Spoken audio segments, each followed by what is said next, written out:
আজি নিশা আনুমানিক 10টামান বজাত চাপৰ স্থিত 17 নং ৰাষ্ট্ৰীয় ঘাইপথত গুৱাহাটীৰ পৰা ধুবুৰী অভিমুখী উইঞ্জাৰ গাড়ী এটা আহোঁতে আৰু বেলেগ এটা গাড়ীত খুন্দিয়াই দিয়ে।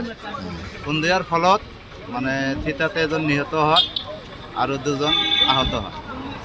স্থানীয় ৰাইজে তথাকথিত কৈ আহত দুজনক চাপৰ হস্পিটেলত পঠাই দিয়ে আৰু এজন নিহত হয়।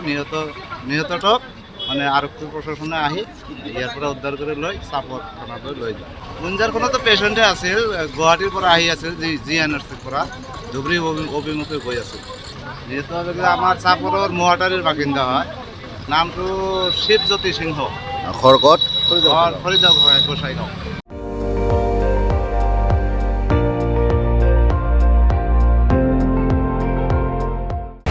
আপুনি চাই আছে ND24, সৰ্বশ্ৰেষ্ঠ নহয় সৰ্বোত্তমৰ দৌৰ।